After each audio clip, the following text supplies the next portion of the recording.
ఈ మధ్య కాలంలో గత కొద్ది రోజులుగా చంద్రబాబు నాయుడు గారు పదే పదే వాడుతున్న మాట ఖజానా ఖాళీ.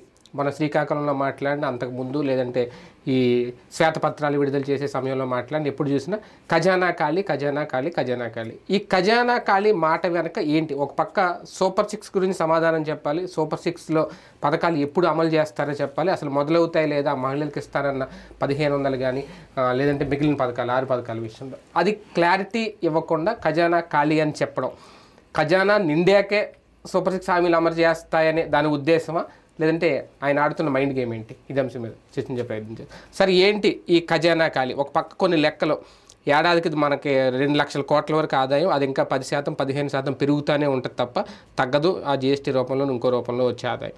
కానీ ఇక్కడ చూస్తామంటే ఈయన ఖజానా ఖాళీ అయిపోయింది అని చెప్పడం ఏంటి మైండ్ గేమ్? ఇక్కడ నాకు ఒక డౌట్ ఉండేది, మనం అప్డేటెడ్ జర్నలిజమా అవుట్డేటెడ్ జర్నలిజమా అని. కానీ అప్డేటెడ్ కాదు, ఫ్యూచర్ జర్నలిజం కూడా చేస్తామనేటటువంటిది నా మీద నాకు ఒక కాన్ఫిడెన్స్ ఇస్తున్నారు. ఎలక్షన్స్ ముందు నేను చెప్పా ఈ ముక్క, మనం మాట్లాడుకున్నప్పుడే డిబేట్లోనే చెప్పాను నేను, రేపు పొద్దున ఏముండదు, ఒకవేళ చంద్రబాబు గారు ఇస్తే కొన్ని రోజుల పాటు శ్వేతపత్రం అంటారు, ఖజానా ఖాళీ అంటారు, సంక్షోభంలో ఉందంటారు, ప్రజలు సిద్ధంగా అంటాడు, ఆ తర్వాత నిదానంగా ఒక్కొక్క దాంట్లో ఒక్కొక్కటి కోత పెడతారు, ఒకేసారి ఇవ్వకుండా అప్పుడు ఇచ్చినట్టుగానే చివరిలో ఇచ్చేసి ఇదిగో అతని వల్ల నేను నాశనం అంటారు. అంతకుముందు కాంగ్రెస్ నాశనం చేసింది కాబట్టి నేను రుణమాఫీ చేయలేకపోయాను అన్నాడు, కాంగ్రెస్ నాశనం చేసింది కాబట్టి ఇది అంటాడు, చివరిలో చేసేసి ఇదిగో నేను చేశాను చూసారా మీరు అందరూ బాగుపడ్డారు నా వల్ల అని చెప్తారు. ఎవడు బతుకు వాళ్ళే బతుకుతాం కానీ అందులో అంత ఓ మొక్క పెట్టి మొత్తం నా వల్లే నువ్వు అని చెప్తారు, చూసుకుంటా ఉండండి అని చెప్పా. ఇప్పుడు అదే అంటే విజన్ నాయకుడు విజన్ మీకు లీక్ అయిపోయినట్టు ముందు నుంచి ఆయన తరహా మనకు తెలుస్తూ ఉంటుంది. అదే ఆయన్ని బాగా ప్రమోట్ చేసేటటువంటి వాళ్ళ మెంటాలిటీ కానీ ఆయన చుట్టూ ఉన్నటువంటి టీం ఏంటంటే పేదవాడు కడుపు నిండా ఉండకూడదు, వాడికి ఆ కష్టంలో ఉన్నప్పుడే మన విలువ తెలుస్తుంది అనే ఫీలింగ్ ఉంటుంది. వాడి కష్టంలో ఉంటే విలువ తెలుస్తుంది. కానీ ఇప్పుడు చూడండి, కడుపు నిండా పెట్టి ఇంట్లో కూర్చోమన్నాడు, విలువ తెలిసిందే, వీడికంటే ఎక్కువ ఇస్తారనుకుంటే తీసవతలు పెట్టారు జగన్ని. కానీ ప్రజలు ఆశ పెట్టుకున్నారు, అంటే ప్రజలు ఆశ పెట్టుకోవడం నేను తప్పుపట్టాను, కానీ ఆయన సూపర్ 6 పథకాలకి వాటికి అట్రాక్ట్ అయ్యే ఓట్లు వేశారు. దాన్ని ఆ పార్టీ నాయకులు కూడా నమ్మారు. నిమ్మల రామానాయుడు గారు ఇప్పుడు అంతగా ట్రోల్ అవుతున్నారంటే, ఆయన పాపం నీకు 15 నీకు 18 అనే ట్రోల్ అవుతున్నాయంటే వాళ్ళ నాయకులు కూడా నమ్మారు. కానీ ఇక్కడ చంద్రబాబు నాయుడు గారు ఈ ఖజానా ఖాళీ ఖాళీ అనే పదంతో ఎవరిని ప్రిపేర్ చేస్తున్నారు? వాళ్ళ పార్టీ నాయకులనా, ప్రజలనా, లేదంటే భవిష్యత్తులో ఇంకా రాబోయే టైంలో సూపర్ 6 పథకాలు ఇవ్వాలి అంటే నాకు ఈ ఖజానా నిండాలి, నిండిదాకా మీరు రాగండానా? ఏం చూడాలి? బేసిక్గా 2 రకాల వ్యూహం ఉంటుంది అందులో. ఒకటి, ఎవరన్నా ఏదన్నా అడుగుతుంటే తెలుసు కదా నీకు ఆర్థిక పరిస్థితి, ఏం చేయమంటావు, నీకు మాత్రం బాధ్యత లేదా, ఓటేసినోడికి అవసరం అది ఒక రకంగా. అంటే ఇక్కడ వాళ్ళకి ఎట్లా ఉందంటే వాళ్ళ ఆలోచన, ప్రజలు వీటి మీద విసుగు చెందేశారు, ఎవరి మీద? జగన్ మీద కాదు, ఈ పథకాల మీద విసుగు చెందేశారు, వీటి వల్ల సోమరపోతులు ఎక్కువైపోయారు, దానివల్ల పనులకి ఎక్కువ రేట్లు పెరిగిపోయినాయి, అందుకే రైతు కోపగించుకున్నాడు, అందుకే వ్యాపారస్తుడు కోపగించుకున్నాడు, అందుకే మధ్యతరగతి వాడు కోపగించుకున్నాడు, కాబట్టి అందుకని దించారు. ఇట్లాంటి వాటి ఇస్తే వాళ్ళు సోమరపోతులుగా తయారవుతారు కాబట్టి ఆపేస్తం ద్వారా వాళ్ళకి ఆ డబ్బులు ఇచ్చేవాడి విలువ తెలియాలని అనుకుంటున్నారు వీళ్ళు. ఇప్పుడు ఇదివరకటి రోజుల్లో 2019కి ముందు ఒక ముఠా మేస్త్రి, ముఠా వ్యక్తికి మనం ఇంటి దగ్గర పని అడిగితే భవన నిర్మాణ కార్మికుడు 300 నుంచి 400 తీసుకున్నాడు. అదే జగన్ వచ్చాక 700 నుంచి 800 తీసుకున్నాడు. అతను ఏమనుకున్నాడు, ఆ శ్రమ రేటు పెరిగింది అనుకున్నాడు. అతను ఎందుకు అది డిమాండ్ చేయగలిగాడు? తను కంఫర్టబుల్ పొజిషన్లో ఉన్నాడు కాబట్టి, గవర్నమెంట్ ఇచ్చే డబ్బులతో కంఫర్టబుల్ పొజిషన్ ఉంది కాబట్టి అతను ఆ డిమాండ్ చేయగలిగాడు. ఇప్పుడు ఆ డిమాండ్ చేయడం వల్ల భారం అని ఫీల్ అయింది మనం, కాబట్టి మనం జగన్కి వ్యతిరేకం. అంతే, నా కష్టంతో నేను బతుకుతున్నాను, ఆడేవాడు నా పేరు చెప్పడానికి నాకు పెట్టేది ఏంది జగను అనుకున్నాడు అతను. ఇతనికి కడుపు నిండడం వల్ల ఈ సమస్య వచ్చింది. అదే కనుక కడుపు పండితే ఇప్పుడు భోజనాలు అన్నదానం పెట్టారండి, అన్నదానం పెట్టిన చోట ఒక మామూలు వాడు వెళ్ళినప్పుడు దానికి వాల్యూ తెలియదు, ఆకలితో నకనకలాడేవాడికి తెలుసుద్ది ఆ విలువ. నాకు బాగా గుర్తు, ఎక్కడ ఒకసారి ఇక్కడికి వెళ్ళాం, మన నల్లమల అడవులకి వెళ్ళాం. ఇతను మాధవ్ అని ఎన్కౌంటర్ అయ్యాడు కదా నక్సల్ నాయకుడు. అవును. అక్కడ పోలీసులు మమ్మల్ని తీసుకుని వెళ్ళారు. 3 గంటలు తీసుకొస్తాం అన్నోళ్ళు అది ఎక్కడో 3-4 కొండల అవతల.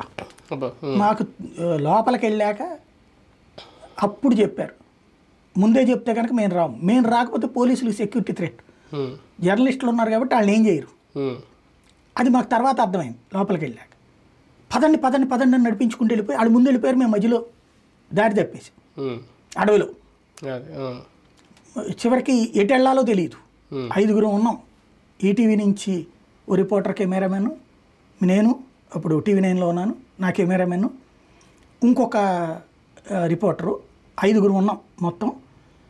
ఈ చివరికి వెనకబట్టం నిదానంగా వెళ్తూ ఉన్నప్పుడు ఎటు వెళ్ళాలో తెలియక అట్లా ఉండిపోయి జీవితంలో డెత్ నోట్లు అనౌన్స్ చేసుకున్నాం. అందరం ఇంటర్వ్యూలు చేసుకున్నాం. ఎలా మమ్మల్ని వదిలిపెట్టేశారు, ఎందుకంటే రాత్రి టైం అయిపోయింది, సాయంత్రం అయిపోయింది, చీకటి వచ్చేసింది. ఒక నీళ్లు ఉన్న చోటన ఇక్కడ 2 సమస్య, నీళ్ళు లేని చోట అయితే చెట్లో పాములు ఉంటాయి, ఏముంటాయో తెలియదు. నీళ్లు ఉన్న చోట వచ్చేటప్పుడు ఈ జంతువులన్నీ అక్కడికి వస్తాయి. నాకేమో చెట్లు ఎక్కడం కూడా రాదు. మా వాళ్ళలో 2-3కి వచ్చి కానీ నాకు రాదు అది కూడా. కాబట్టి అందరం కూడా ఇంటర్వ్యూలు తీసుకుని పోలీసులు మమ్మల్ని ఇక్కడ వదిలేయడం వల్ల మేము పోతున్నాము, కాకపోతే విధి నిర్వహణలో పోతున్నందుకు సంతోషం అని చెప్పి వీడియోలు కూడా చేసేసుకుని అక్కడ పెట్టుకున్నాం.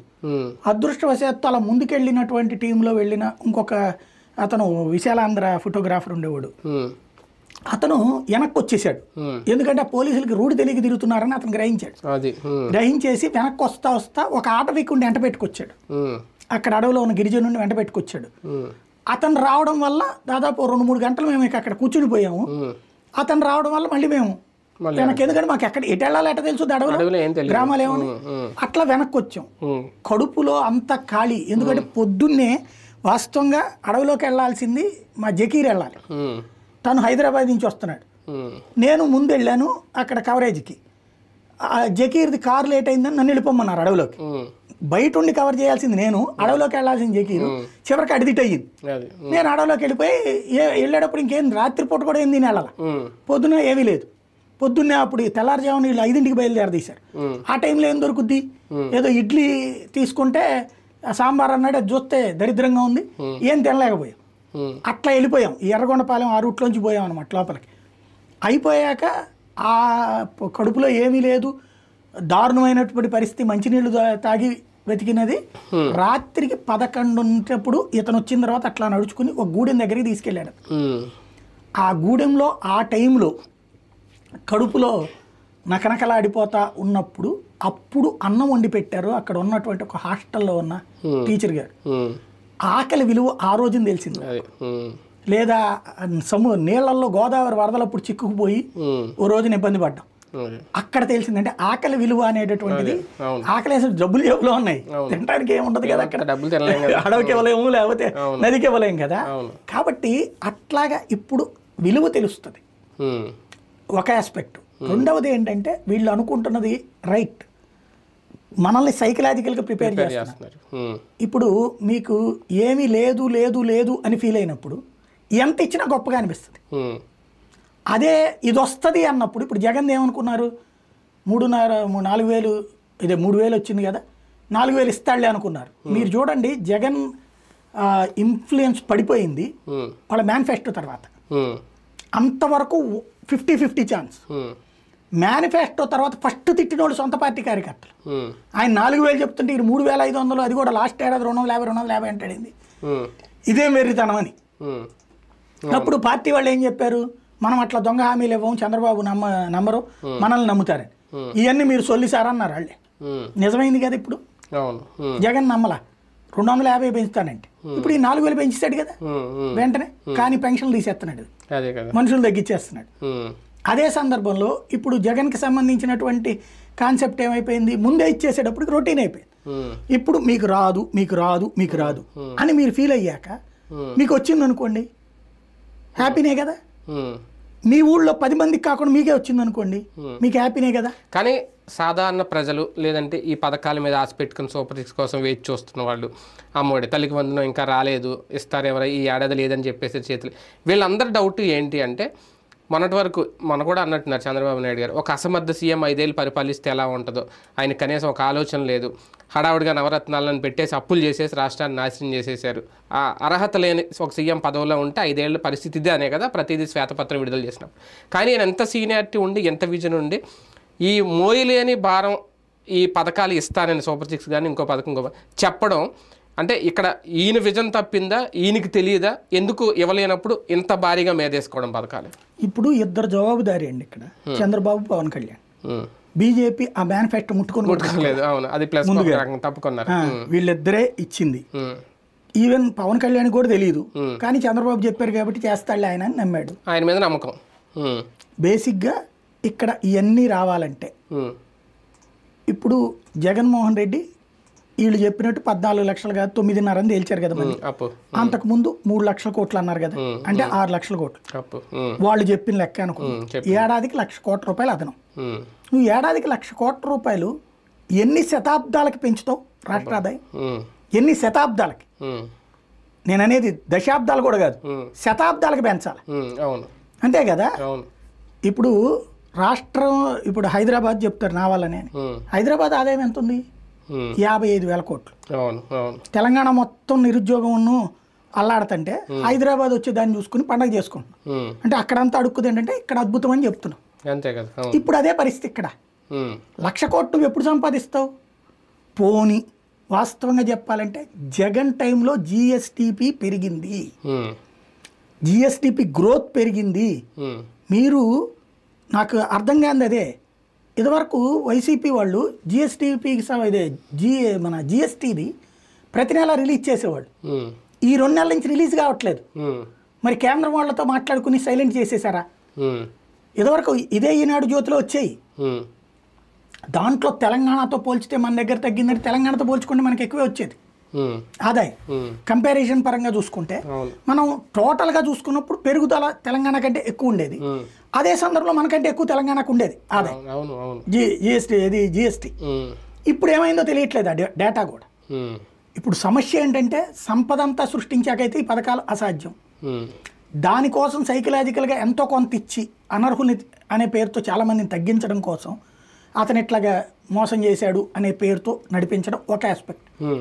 రెండవది వచ్చేటప్పటికి ఈ పథకాలకు సంబంధించిన ప్రభుత్వ బాధ్యతను తగ్గించుకురావడం. ఫ్రమ్ ద బిగినింగ్ ఆయన అదే చేసుకొచ్చాడు. ఒకప్పుడు దాన్ని ఏమంటారు, కాంట్రాక్ట్ తర్వాత అవుట్ సోర్సింగ్ అన్నది పెట్టింది చంద్రబాబు గారు. ప్రభుత్వ ఉద్యోగాలు అన్నటువంటి దాని నుంచి బాధ్యతని తప్పించడం అన్నటువంటి చేసింది ఆయన.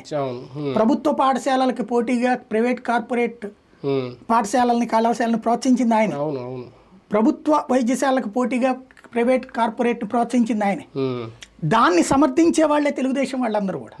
తెలుగుదేశం వాళ్ళందరూ అట్లా పోటీ ఉండాలి అంటారు, కానీ పోటీ అవ్వట్ల అక్కడ. ఈ వ్యవస్థ నాశనం అయిపోయింది. దాన్ని రాజశేఖర రెడ్డి సొమ్ము చేసుకున్నాడు ఆ పేదలకి ఇచ్చి. ఆ పేదల కంటే నేను ఎక్కువ ఇస్తానని చెప్పినటువంటి చంద్రబాబు ఇవ్వకపోవడం వలన రుణమాఫీలు అవి ఆయన తీసి జగన్కి ఇచ్చారు. జగన్ అది కంటిన్యూ చేసినా ఇంతకంటే ఎక్కువ ఇస్తారని నమ్మి చంద్రబాబు ఇచ్చిన హామీకి నమ్మి ఇప్పుడు వేశారు. ఇప్పుడు అది తీసేస్తానంటున్నారు, లేదా దాన్ని వేరే వైపుకి మారుస్తానంటున్నారు. ప్రభుత్వ బాధ్యత తగ్గించుకునే ప్రయత్నం జరుగుతుంది. దాన్ని యాక్సెప్ట్ చేస్తారా లేదంటే 5 ఏళ్ల తర్వాత రాజెవడు రెడ్డెవడు, ఈ లోపు జగన్ ఏదో కేసులు లోపలేసేసి అతను అట్టంటోడు రాక్షసుడు ఇట్టంటోడు ఎన్నుకుంటారు, రాష్ట్ర నాశనం చేసేసినోడు రోజు మీరు చూడండి. గత 5 ఏళ్లలో చేసుకొచ్చినటువంటి ప్రచారం ఇప్పుడు కూడా రాక్షసుడు, దుర్మార్గుడు, నీచుడు ఇదే. నాయకులు కూడా చులకనవరా రేపు పొద్దున్న ప్రజల దగ్గర? చూద్దాం, టీడీపీ నాయకులే చూద్దాం. రైట్, చూద్దాం. పదే వినిపిస్తున్నమాట ఖజానా ఖాళీ. నిజంగా ఖజానా మళ్ళీ నిండిన తర్వాతే సూపర్ 6 అమలు చేస్తారా? దీనికి సంబంధించి రేపు ఆగస్టు 15 ఒక కీలక ప్రకటన చేస్తారా? వేచి చూద్దాం.